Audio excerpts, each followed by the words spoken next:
Аламай Кюн Саламынан. Дорогие друзья, доброго утра! Всех с началом новой трудовой недели. Эта неделя будет короткой, насыщенной, ну и, конечно же, интересной. Ну а мы постараемся сделать ее так, чтобы каждое утро вы вместе с нами заряжались бодростью и позитивом. Итак, все, что мы подготовили для вас сегодня.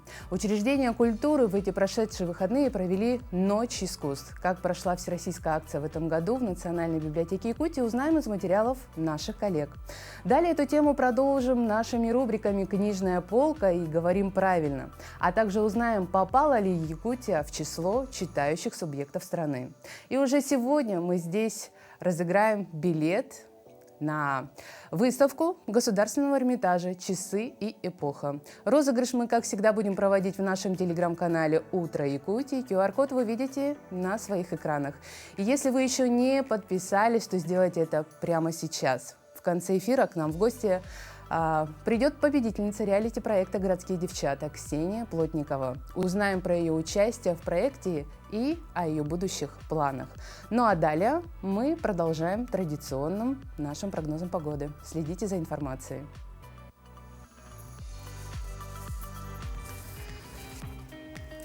В центральных районах республики сегодня от минус 26 до минус 32.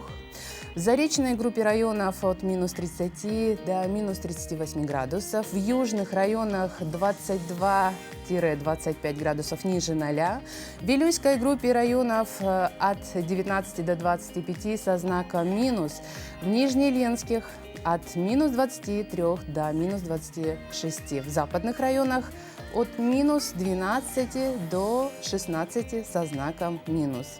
В Колымо-Индигирской группе районов от 11 до 28 ниже 0, в Янских от 17 до 22, ну и на северо-западе республики от 17 до 21.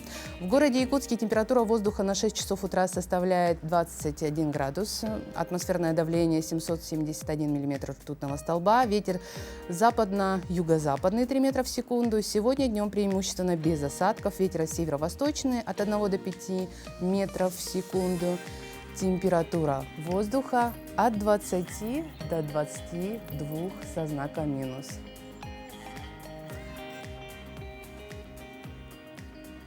Это был прогноз погоды. Пожалуйста, одевайтесь потеплее, берегите свое здоровье. Ну а далее я передаю с огромным удовольствием слово нашим коллегам из информационного блока.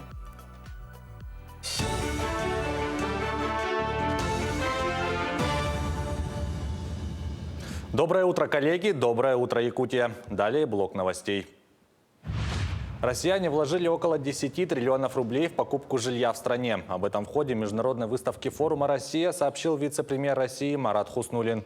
По его словам, в стране до 2030 года должны построить 1 миллиард квадратных метров жилья в рамках стратегии развития отрасли, 9 миллионов квартир и 4 миллиона индивидуальных домов. Так, к этому сроку в оборот вовлекут 250 тысяч гектаров земли. Дополнительно возведут 5,5 тысяч социальных объектов, 15 тысяч километров дорог и 350 миллионов квадратных метров коммерческой недвижимости.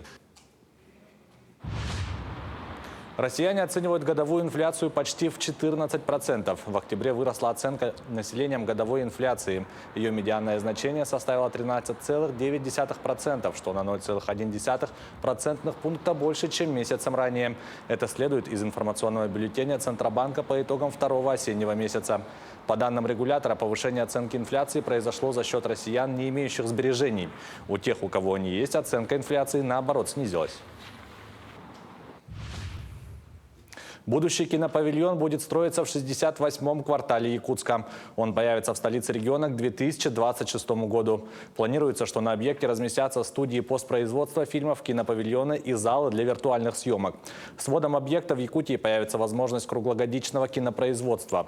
Строительство в Якутске кинопавильона полного цикла позволит не только увеличить производство фильмов в регионе в 2 раза, но и выведет якутское кино на передний край российского кинематографа, поможет достойно представить его в Азиатско-Тихоокеанском регионе. Напомним, в августе президент России Владимир Путин поручил правительству России и властям Якутии обеспечить строительство многофункционального кинопавильона в Якутске. главный посыл Александра Сергеевича в части строительства кинопавильона – это создание уже киноиндустрии, которая имеет, во-первых, экономический эффект, конечно, и мы хотим, чтобы этот кинопавильон, он был местом притяжения не только для местных кинопроизводителей, но и самое главное, конечно, для и людей, которые снимают кино, точнее, хотят снимать кино, но чтобы приезжали к нам и снимали здесь. Ну и, соответственно, здесь не только само кинопроизводство, это также и привлечение и туристов, потому что такие объекты, они на самом деле их практически нет.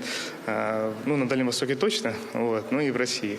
Соответственно, задача достаточно амбициозная, но я уверен, что при реализации будет достигнут тот эффект экономический, о котором говорил Александр Сергеевич.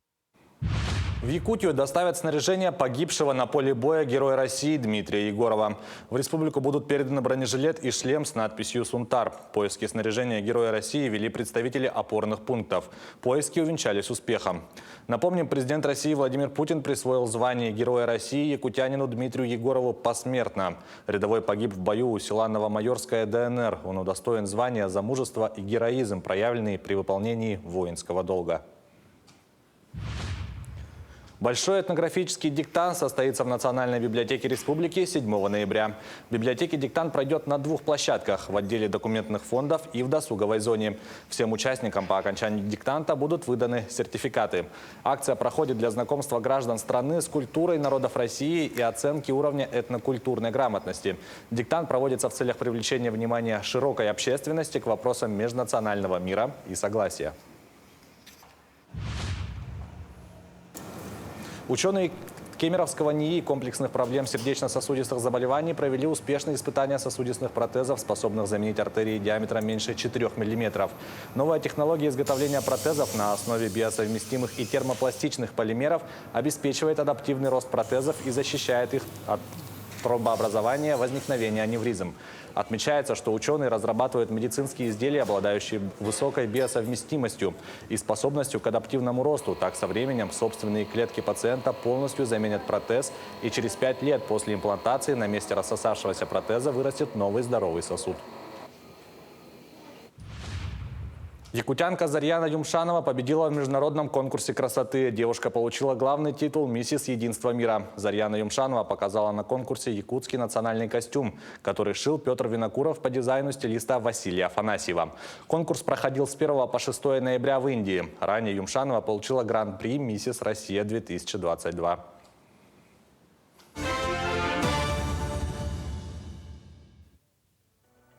Это был блок новостей. Ну а я, Эмилия Алиева, желаю доброго утра каждому нашему телезрителю, кто смотрит программу «Утро Якутии». По моему традиционному образу, думаю, несложно догадаться, что тема нашего утреннего эфира – национальная одежда и дресс-код в нашей повседневной жизни. Сегодня в нашей стране все чаще звучат темы сохранения национальной идентичности, поддержки национальных языков, праздников, традиций и обычаев. Без преувеличения можно смело утверждать, что в нашей республике эта тема давно на повестке. Мы широко отмечаем главный национальный праздник ИСЭХ. Ношение традиционных ювелирных изделий в будние дни уже никого не удивляет, что, в общем-то, по мне и заметно. Что дальше ждет нас? Возможно ли интеграция национальной традиционной одежды в повседневную жизнь и в правила дресс-кода? Об этом мы поговорим с нашей очаровательной гостьей, главным художником Саха-академического театра, заслуженным деятелем искусств Республики Саха-Якутия и Российской Федерации Леной Гоголевой. Лена Ивановна, утро поистине доброе, когда вы с нами вместе. Спасибо. Здравствуйте. Я знаю, что вы всегда, собственно, знаю, я это на себе не раз испытывала, когда кто-то из якутян выезжает за пределы республики или даже за пределы страны, чтобы представлять интересы, можно к вам обратиться, и вы всегда поможете и подберете самый лучший костюм. Собственно, раскроем тайну нашим телезрителям, что сегодня образ был тоже вами подобран для меня, но не могу вас не спросить, как вы относитесь, когда, например, лицо отображает один этнос, а одежда совершенно символизирует другой этнос. Сочетание, можно сказать, несочетаемое ваше личное отношение. Я отношусь к этому очень положительно. Потому что, мне кажется, это демонстрация такое уважение к той культуре на земле народа, которого ты находишься в данный момент. Поэтому я приветствую, значит, любое проявление национального колорита, какой бы национальности человек не был. Если к нам приезжают в гости на праздник Исех, приезжают со всех стран.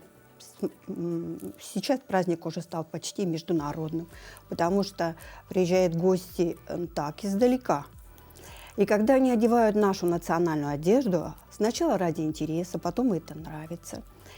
Вот. И они демонстрируют таким образом уважение к этой земле, к этому празднику национальному, в котором он находится. И мне кажется, это проявление, прежде всего, уважения и корням национальности, той культуры, в которой ты сейчас, вот, допустим, на земле людей, которые ты пребываешь. Это я хочу подчеркнуть особо. Не могу не согласиться. Не только уважение, но и любовь для тех людей, которые родились и выросли. Проявление в чистом виде. Но как вы думаете, почему у нас такая особая любовь вот к всему национальному? Республик много, да? Мы с вами ездим по стране, и вы, наверное, тоже наблюдаете, что не в каждой национальной республике можно увидеть, к примеру, девушку в стилизованном халадае. Ну, надо сказать, что это не совсем так, что именно только в нашей республике идет очень активный процесс вот такого вот интереса к национальному костюму. Ну, например, в республике Башкортостан там есть праздник национального костюма, и он проводится там аж 2 раза в год.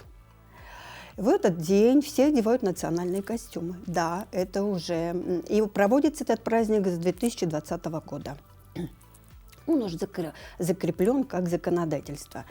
И нужно сказать, что у нас вот такое активное проявление интереса к национальному костюму, оно показывает, конечно, интерес любовь, прежде всего, своей собственной культуры. Это проявляется не только, значит, в самом костюме, но и в аксессуарах. Мне нравится, например, проявление национальной этники так скажем так, в модерне и в современном костюме. Я сама, как дизайнер, работаю в стиле этномодерн. Мне очень нравится интегрировать вот национальный костюм и национальные аксессуары в современный костюм. Вот, например, я люблю очень, значит, образ каталык, птицы стерха якутский. Он сейчас тоже как своего рода национальный символ. Да? Вот, например, на мне колье, это вот по мотивам «Каталыктар Кардалара», пьеса известная Ивана Гоголева. Это ваш авторский дизайн. Да, это мой авторский дизайн. Здесь, значит, вот запечатлела полет стерха, но вот видите, он такой стилизованный. Потом, мне кажется, это тоже проявление такого вот современного как бы мышления и одновременно любовь к национальной культуре. Как вы думаете, возможно ли, что в обозримом будущем якутяне, в целом, ну, главным образом, конечно, девушки, перейдут на ношение традиционной национальной одежды вот в повседневной жизни? Вот если я пойду летом по городу вот так вот. Ну, сейчас этим, мне кажется, никого не удивишь, потому что халадай очень удобная одежда на самом деле. Но существует такое понятие, конечно, как мода улицы, мода современности, мода определенной, допустим, местности даже, да, или даже мода определенной организации. Есть такое понятие, ну, в общем, понятие такое дресс-код, да. Поэтому, конечно, на самом деле время скоростей, время энергичных людей, и халадай, он такой требует определенного стиля поведения, неторопливый, красивые движения, такая определенная сдержанность и стать, что современному человеку, в общем-то, и не свойственно, молодому особенно человеку. Поэтому я думаю, в будущем это все-таки халадай, это, скорее всего, на национальные праздники, или какие-то определенные, значит, определенные события торжественные. Но я думаю, что современный этнический этномодерн, у него будущее достаточно мне кажется, интересное будущее. Спасибо вам огромное за ваши ответы. Спасибо, что украсили наш сегодняшний эфир, за ваше мнение. Но я напомню, что в нашей студии был прекрасный гость, профессионал своего дела, заслуженный деятель искусств Российской Федерации, главный художник Саха Академического театра Лена Ивановна Гоголева. А теперь давайте вместе узнаем, какие знаменательные даты отмечаются сегодня на календаре.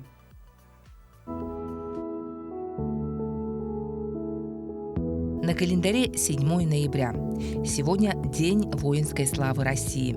Также отмечают Международную неделю науки и мира. По народному календарю дедовские плачи. В этот осенний день вся природа плачет, дождем или снегом, говорили в народе. Особые приметы существовали для торговцев. Им, например, запрещалось есть хлеб. Те же, кто торговал зерном, не должны были в этот день переезжать с места на место, иначе можно было спугнуть удачу. Этот день в истории. В 680 году в этот день в Константинополе открылся Шестой Вселенский собор. 7 ноября 1902 года считается днем рождения вытрезвителя. В столице оружейника в городе Туле по инициативе врача Федора Архангельского открылся первый в России вытрезвитель под названием «Приют для опьяневших». 7 ноября 1917 года в России произошла Октябрьская революция. В 18 году в этот день выпущены первые марки Советской России. В 1930 году 7 ноября впервые заговорило якутское радио. В 1941 году состоялся парад советских войск на Красной площади в Москве. Военный парад советских войск в честь 24-й годовщины Октябрьской революции было решено провести с особой торжественностью для укрепления морального духа народа и армии. Это была убедительная возможность заявить на весь мир о том, что Москва стоит и будет твердо стоять. В этот день родились Арсений Веденский, русский литературный критик, библиограф, историк литературы. Мария Складовская-Кюри, польский, французский физик, химик, дважды Нобелевский лауреат. Лев Троцкий, русский революционер еврейского происхождения. Дмитрий Фурманов, советский писатель, прозаик, автор романа «Чапаев». Рина Зеленая, советская актриса театра и кино, народная артистка РСФСР. Георгий Миляр, советский актер театра и кино, народный артист РСФСР. Михаил Янгель, советский ученый-конструктор в области ракетно-космической техники. В этот день также родился Альбер Камю, французский писатель, журналист, Нобелевский лауреат. Именины сегодня у Афанасия и Валерия.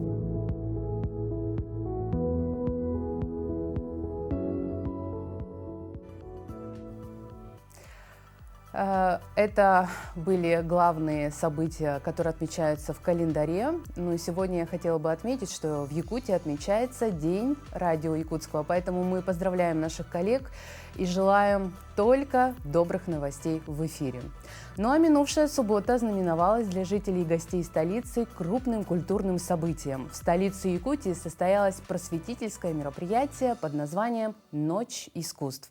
Традиционно к этой всероссийской акции присоединилась и Национальная библиотека Якутии.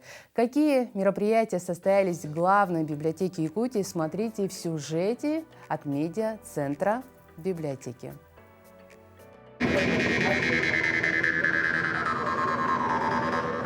Арт-ярмарка, традиционный костюм и якутское кино – все самое актуальное из культурной жизни республики было представлено на ежегодной акции «Ночь искусств».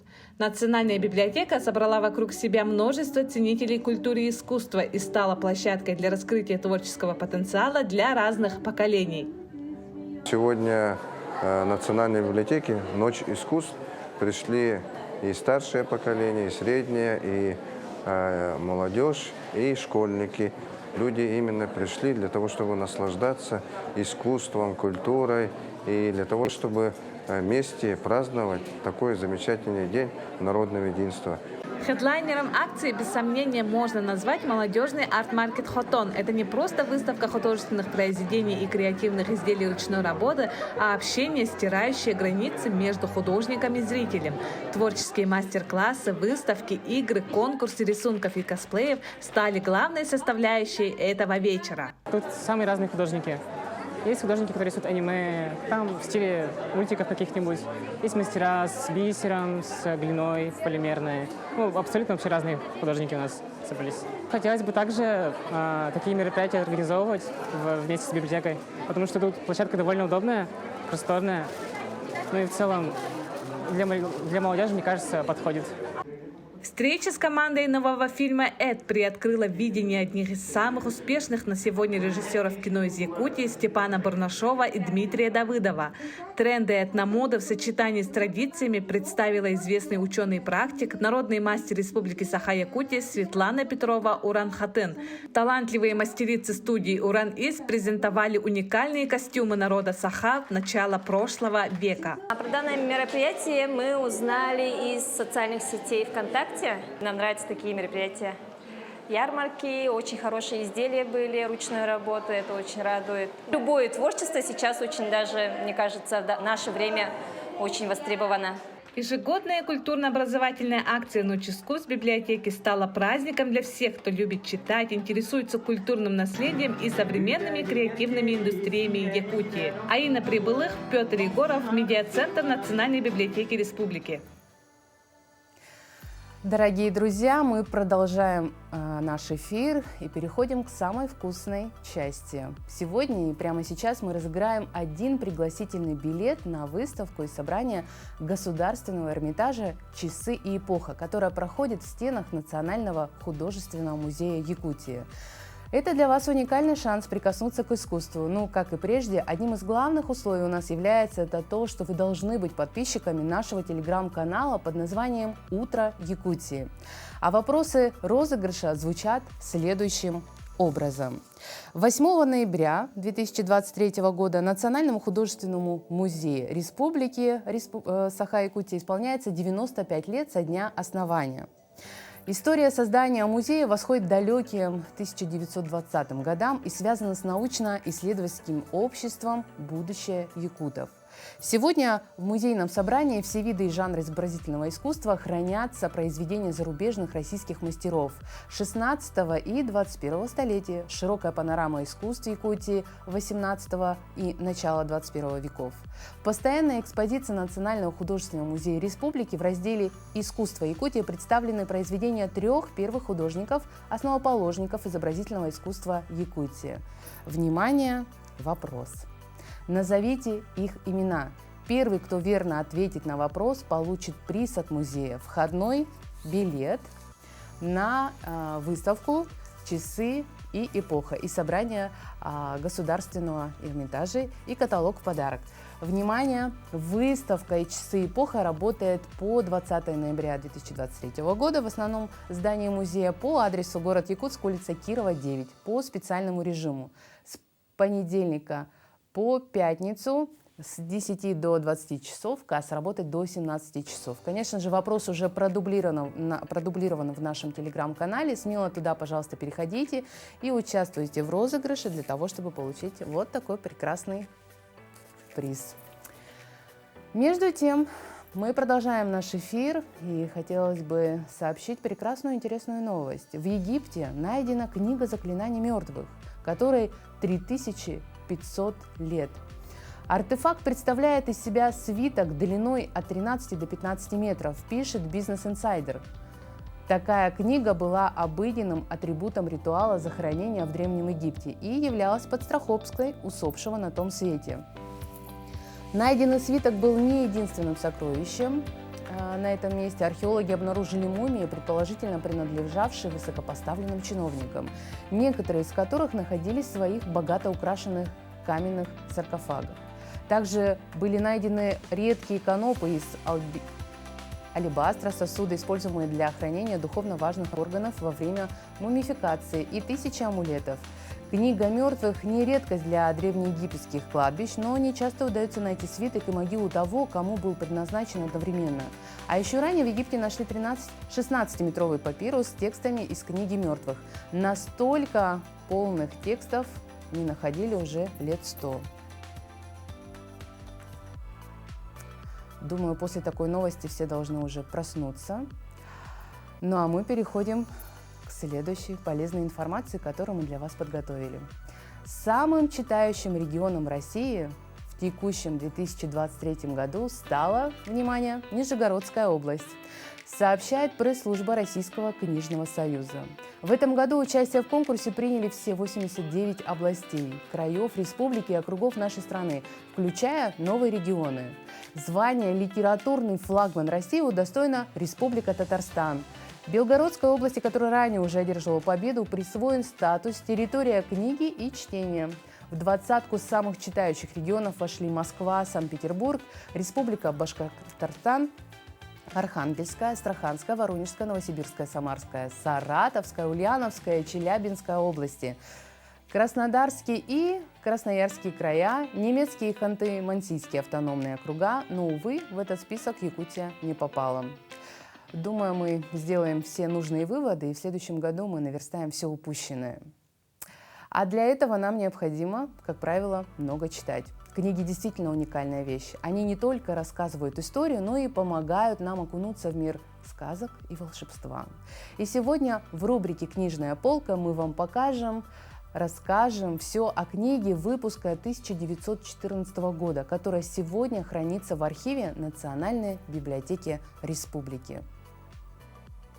Доброе утро. Меня зовут Захарова Екатерина, и сегодня я хочу вам рассказать про книгу «Устьянские рассказы» Николая Ефимовича Эллинникова 1914 года издания, которое состоит из 10 коротких рассказов. Автор этого издания, Николай Ефимович, это человек, который внес наиболее значимый вклад в развитие формации Якутии и открыл первый аптекарский магазин в республике. Сам он был врачом, уроженцем прииска Недежинский Бадабинского района Иркутской области, который в 1907 году был выслан в Якутскую область в ссылку. А в 1910 году по предписанию якутского губернатора Ивана Ивановича Крафта был отправлен из Якутска в Булун Верхоянского округа. Но из-за возникших материальных проблем он перебирается в Устьянск в поисках заработка. Жил он там 2 года, и за это время, занимаясь медицинской практикой, познакомился с жизненным бытом жителей Крайнего Севера. Здесь вы познакомитесь с историями обычных людей, жителей Крайнего Севера начала 20 века. Книга начинается с рассказа «Проводник», как пишет сам Олейников, с которым ехать не страшно и заблудиться в тундре во время пурги. Затем идут несколько рассказов из медицинской практики, как люди с недоверием относились к западной медицине и больше обращались за помощью к шаманам. И закрывает серию рассказов печальная история жизни рыбака Ергиза и его жены Анки. С этой книгой вы можете ознакомиться в электронной библиотеке Национальной библиотеки Республики Саха-Якутия. Доброго утра мы желаем всем нашим телезрителям. Это «Утро Якутии» и я, его ведущая Эмилия Алиева. Напомню, что сегодня у нас прямо сейчас в эфире проходит розыгрыш на выставку «Часы и эпоха». Вы можете подписаться, ну что значит можете, вам необходимо подписаться на наш телеграм-канал. Вы можете пройти по QR-коду, который вы видите на своих экранах, и принять участие. Мы видим, что уже поступил ответ, но, к сожалению, он неверный, поэтому ждем победителя.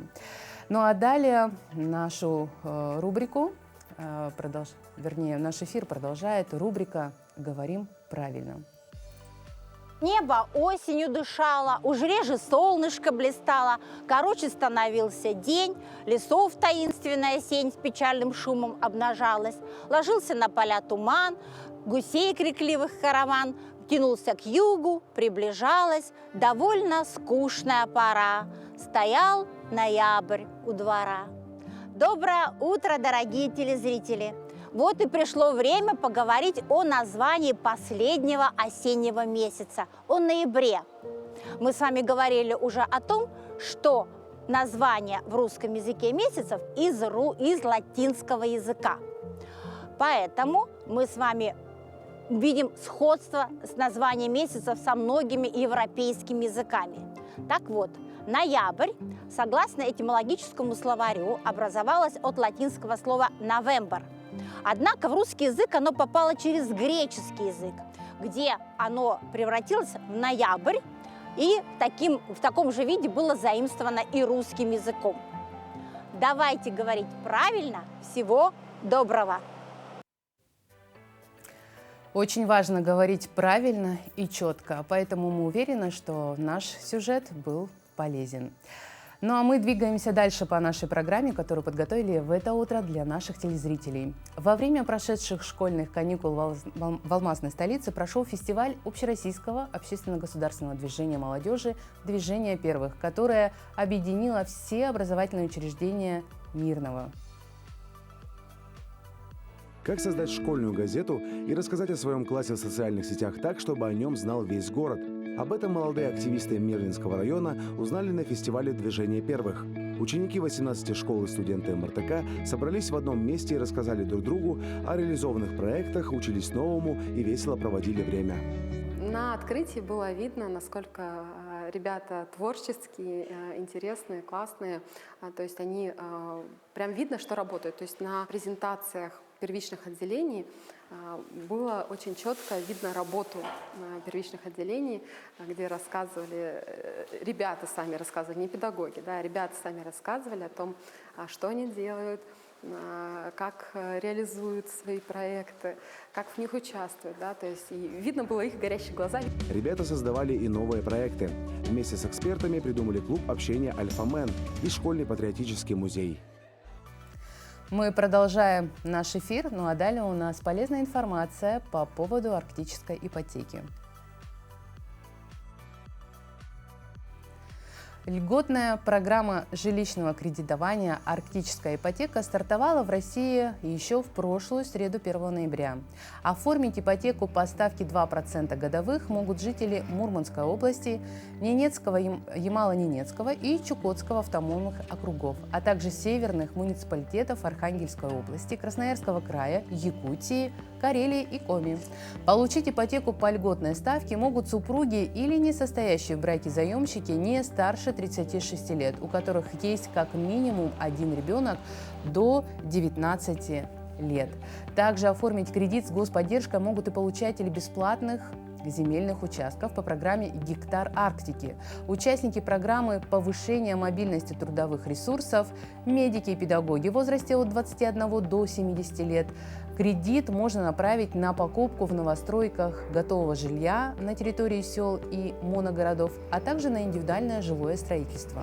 При ставке 2% минимальная сумма кредита составляет 6 миллионов рублей на срок до 20 лет. Минимальный первоначальный взнос при покупке жилья – 20%. Два российских банка ВТБ и Дом РФ уже заявили о своем участии в программе и с 24 октября начали принимать заявки на оформление ипотеки.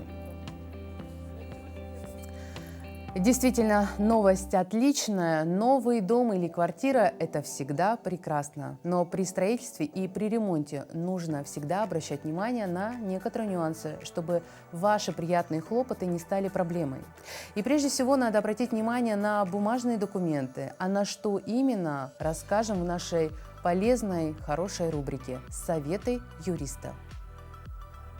Доброе утро, дорогие телезрители! Сегодня мы поговорим о договоре подряда, а точнее, что делать, если строительство пошло не по плану. Итак, заключили договор, в договоре указали параметры дома, все характеристики. Обязательно у нас должен быть приложением сметный расчет, желательно, чтобы были выделены все работы, которые будут производиться. Это очень важно для дальнейших претензий. И что-то пошло не так, какой-то конструктив не по плану. Сразу смотрим, устранимый или нет.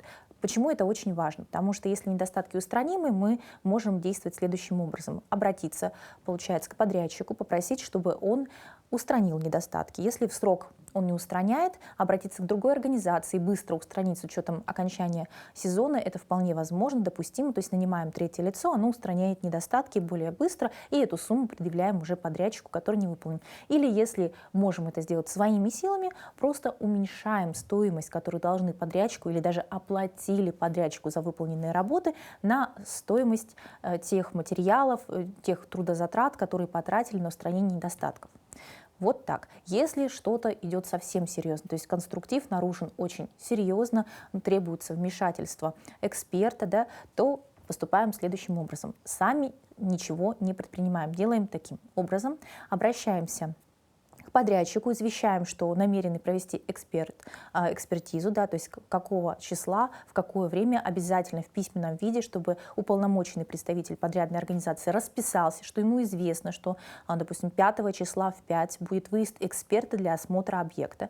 Выехали, посмотрели, выявили какие недостатки. Эксперт сделал заключение о том, что конструктив нарушен, что не соответствует проекту, не соответствует каким-то нормам. Устранение, допустим, возможно, но вот с такими-то затратами. И принимаем решение. То есть или подрядчик соглашается это все устранить, или нам нужно сделать также у эксперта сметный расчет стоимости этих работ. И уже обращаемся к подрядчику, говорим, вот вам на выбор, или вы срочно делаете в такой-то срок, самостоятельно устраняете, если у вас есть специалисты уже по тем недостаткам, которые выявил эксперт-строитель, да, или вы нам оплачиваете сумму плюс компенсацию. Что входит в компенсацию? Вот здесь нужно очень быть внимательным. То есть здесь, если у нас подрядчик не физическое лицо, то есть это индивидуальный предприниматель, который занимается коммерческой деятельностью, если это организация, то действует закон о защите прав потребителей.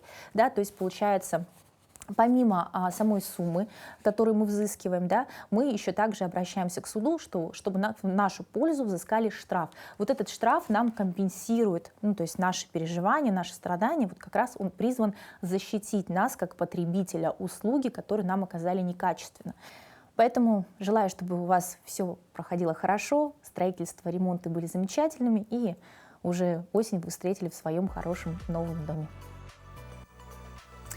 Это были полезные советы от юриста Вероники Томтосовой. Это «Утро Якутии». Ну а далее у нас новости. Передаю слово нашим коллегам.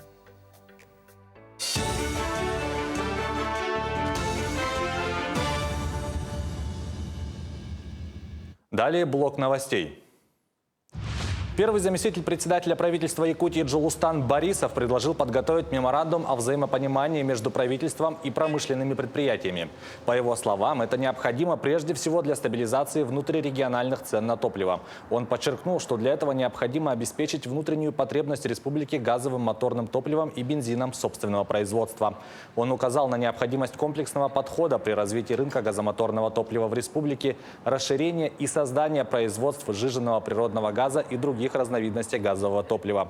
Он подчеркнул, что перед отраслью ставится общая задача по организации собственной производственной мощности для снижения цен, создания рабочих мест и увеличения налоговых поступлений.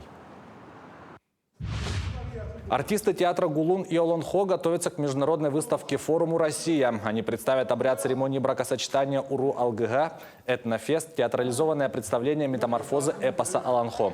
Помимо этого состоится показ якутских фильмов. Всего привлечены 90 участников. В театрализованной постановке будут участвовать более 40 артистов. Напомним, международная выставка «Форум Россия» проходит с 4 ноября этого года по 12 апреля следующего.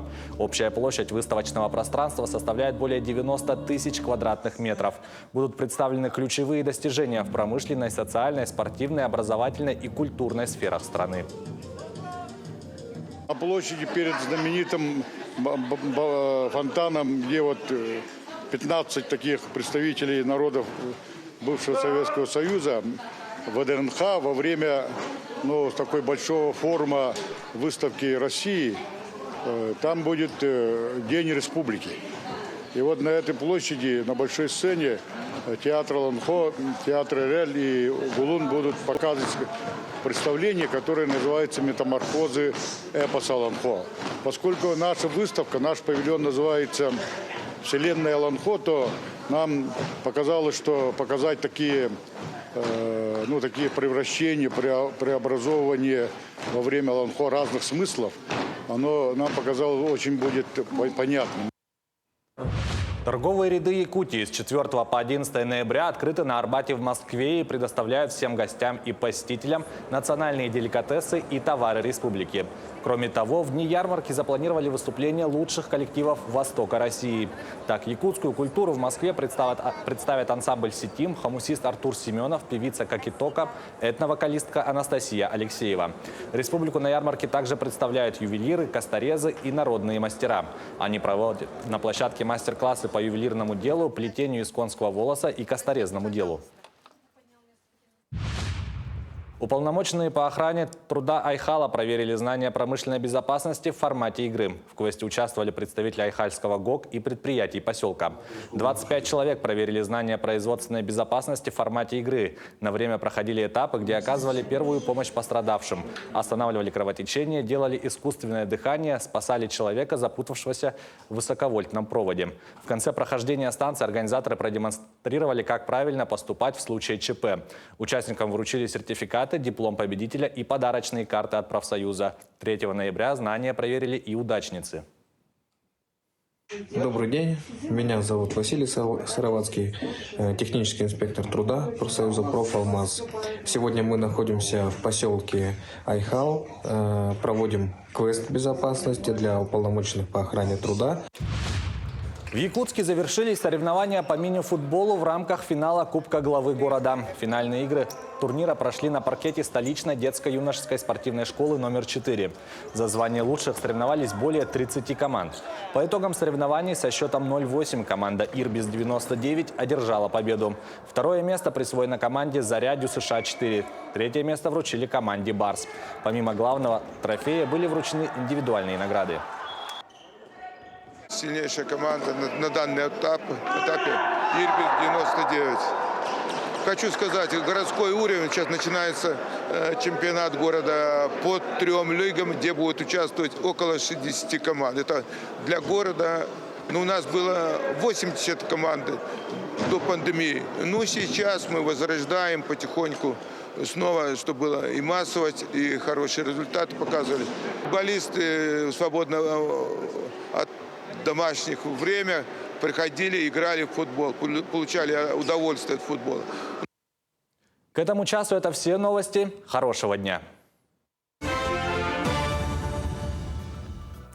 Ну а вишенкой на торте нашего утреннего эфира прекрасная гостья. Победительница первого телевизионного реалити-шоу «Городские девчата», финал которого показали уже в минувшее воскресенье 5 ноября на нашем телеканале. Если вы еще не посмотрели, то можете смело перейти по ссылке, и вы попадете в плейлист YouTube-канала «Якутия-24». А победительницей проекта стала Ксения Плотникова. Мы с удовольствием приветствуем Ксению. Доброе утро! Доброе утро. Давай, наверное, Ксения, мы будем знакомиться уже поближе. Откуда ты родом? Расскажи немножко о себе поподробнее. Вообще я родилась в Республике Бурятия, и еще в юном, совсем точнее, младенческом возрасте мы переехали в Якутию. Жила я в Махсагалохе довольно-таки продолжительное время, уже, наверное, половину осознанной жизни я живу в Якутске. Вас много в семье? 3 сестры. 3 сестры, прям как в сказке, 3 сестрицы. Наверное, твои сестры очень сильно за тебя болели, это были твои главные болельщицы. Да, конечно. А чем ты занимаешься? Я работаю в данный момент офис-менеджером. В каком-то предприятии? Крупная экспортная организация по вопросам промышленной безопасности. Как все серьезно, казалось бы. Скажи, откуда ты узнала вообще об этом проекте? О проекте мне подружка скинула предложение о том, чтобы поучаствовать. Я, не задумываясь, конечно, подала заявку, и меня сразу позвали. А подружка подавала заявку? Скорее всего, нет. Какая добрая подружка. Зато благодаря ей вот как победила. Сразу ты, получается, уже была готова принять участие? Да, конечно, не задумываясь. Вообще, вот с деревенской жизнью ты знакома? Нет. Нет? Сейчас-то можно доить корову, там, на сенокос пойти, составить компанию? Я, наверное, обойду это все стороной. Уже все? Этот опыт мне, думаю, не пригодится. Что для тебя стало новым в нашем проекте? Ну, вы знаете, абсолютно все. Начиная с места положения, геолокации, заканчивая испытаниями полностью. Давай коротко. Конечно, «Городские девчата» — это шоу, которое побило абсолютно, по-моему, все рекорды последних проектов, да? Но для тех, кто все-таки не смотрел вдруг по каким-то обстоятельствам, расскажи, какие вас ждали испытания. Наверное, начну с самого интересного. И самого сложного закончим, да? Да. Ну, самое интересное это была ловля рыбы. Мы ловили рыбку, самостоятельно делали удочки.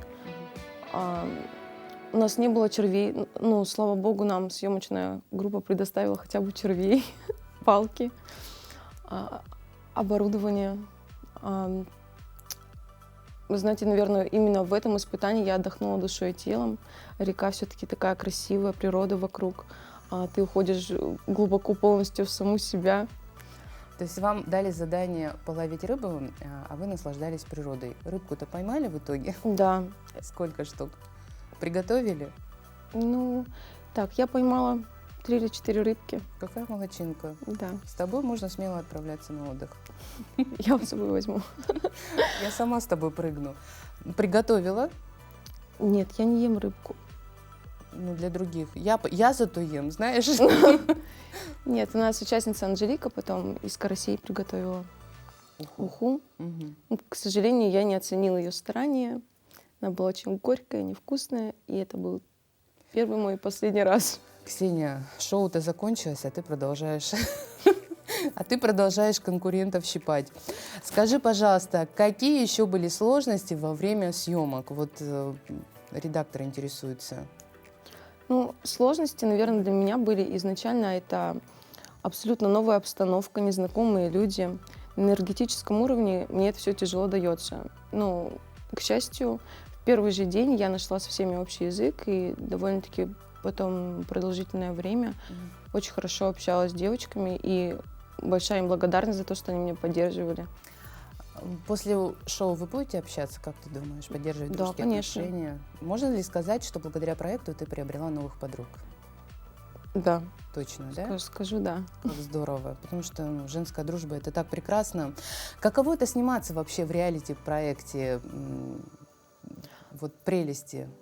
Ну, это интересно, это новый опыт, и я люблю познавать все новое, наверное, так. Мне очень понравилось. Я бы, наверное, знаете, еще бы съездила, обязательно посетила бы эту природу, но уже не в таких условиях полевых. С камерами. Да. Очень но понравилось. уже с гламурным отдыхом, чтобы можно было сделать какие-то посты в социальных сетях. Да. Есть ли какие-то интересные моменты, которые остались за кадром? Может, ты нам с чем-то поделишься? Что не Вы вошло? знаете, у нас, наверное, все самое интересное осталось за кадром. Да что вы. И пусть оно там остается. Ну что, например? Ну, наши, наверное, дружные вечера, наше общение, обсуждение разных тем. Мы вот именно в общении очень прекрасно проводили время. То есть, когда выключались камеры, у вас было все прекрасно? Да. Это, наверное, может быть, от отсутствия опыта работы перед камерой. Такое может быть? Нет, не думаю. Просто кто-то играл на камеру и постоянно лез к нам. Вот оно что. Всё. Во время финала проекта Ксения никому не отдала баллы. Почему? Если коротко у нас. Потому что я, наверное, не хотела брать на себя ответственность за дальнейшие результаты, и все. Не могу не спросить, веришь ли ты в гороскопы и как часто ты прислушиваешься к мнению астрологов? Я очень верю в гороскопы. Ну, вы знаете, если результат положительный, то, конечно, я прислушаюсь. А если отрицательный? Я в него не верю. А в сны веришь? Сны, да. Ксения, я тебя искренне поздравляю с победой. Я тебе желаю дальнейших успехов. Пусть новый опыт подарит тебе что-то прекрасное и откроет, самое главное, новые дороги. Кто знает, может быть, после участия в реалити-шоу ты станешь нашей коллегой.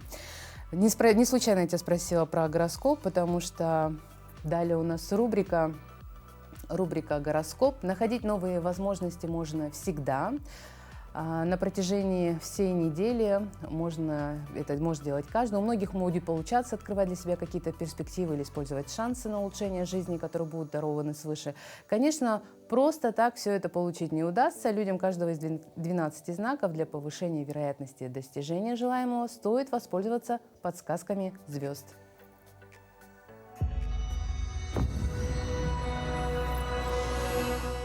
Овны. Карьерный рост – мечта представителей созвездия. На этой неделе у них будут шансы осуществить ее. Овнам ради этого потребуется познакомиться с кем-то высокопоставленным, влиятельным. Такие люди им не откажут в оказании услуг. Ребятам созвездия также не будет лишним прислушиваться к любимому человеку. Он будет говорить не только слова о любви, но и еще и советы дельные даст. Тельцы. Своему близкому другу нужно уделить внимание тельцам. Нет, им не потребуется ему помогать. Нужно просто подумать, что дает общение с ним. Если оно явно тянет на дно, то его целесообразно прекратить, чтобы получить возможность двигаться вперед. В семье у ребят будут происходить изменения. Домашние будут нуждаться в помощи, во внимании. Их нужно поддержать, чтобы в будущем можно было рассчитывать на их поддержку. Близнецы. Сюрпризов на протяжении недели близнецы получат много. Некоторые из них могут выбить из колеи, обескуражить. Но представители знака все равно смогут найти выход из положения, чем сильно удивят приятелей, знакомых. Им необходимо только держать язык за зубами, не хвастаться, чтобы не перечеркнуть свои старания. Раки. Близкие сделают настроение раков на всю неделю. Те преподнесут им подарок, о котором они всегда мечтали, порадуют их тем самым. Представители созвездия будут харизматичными и смелыми. В таком состоянии они легко добьются поставленных целей, если будут прикладывать усилия. Львы. Приблизиться к желаемому уровню развития могут львы на грядущей неделе. Они будут отмечать, что все происходит не так быстро, как им хотелось бы, но результатами они все равно останутся довольны. Только дома могут иметь место быть неприятности у ребят созвездия. Они могут поругаться с близкими, потому что те будут их провоцировать на проявление эмоций. Потребуется проявить мудрость, чтобы не усугубить ситуацию, а разрешить ее.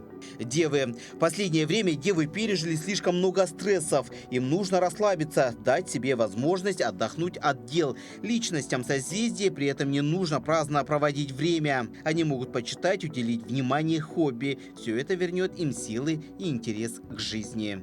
Весы. Свое мнение весы смогут с легкостью отстаивать на протяжении этой недели. Они могут воспользоваться моментом, выступить перед влиятельными людьми. Тем самым они смогут заручиться их поддержкой. С деньгами представителям знака нужно проявить осторожность, а вот дома они должны быть деятельными. Если весы будут разговаривать с близкими, то решать все проблемы, которые не давали им покоя. Скорпионы. В течение 7 дней скорпионы должны будут принять важное решение, от которого зависит довольно продолжительный период в будущем. Им следует прислушиваться к внутреннему голосу, который будет давать правильные подсказки, и оберегать от опрометчивых поступков. Стрельцы. Многое навалилось на плечи стрельцов. На этой неделе они могут позволить себе выпустить пар, выплеснуть негатив, который у них имеется. Подходящие возможности для этого представятся обязательно. После разрядки у них появятся силы, которые направить нужно будет в полезное русло. Козероги. Интуиция не будет подводить козерогов, поэтому на протяжении недели смогут точно понимать, когда нужно бороться, когда отпускать ситуацию. За счет этого у них будет получаться экономить силы, не тратить их на пустяки. Решительность и прямолинейность им также окажут услуги. Данные качества сделают их лидерами, за которыми пойдут все. Водолеи. Хватка у водолеев будет стальная, поэтому они смогут показать свой навык зарабатывания денег. Им необходимо рассчитывать только на себя, не полагаться на других, если они хотят держать в руках солидную сумму, а не копейки. Рыбы. Новые идеи будут появляться у рыб, но им не стоит сразу же браться за то, чтобы воплощать их в реальность. Нужно оценить обстановку, целесообразно вносить в происходящие какие-то изменения. Лучше построить планы, помнить о том, что их может потребоваться изменить.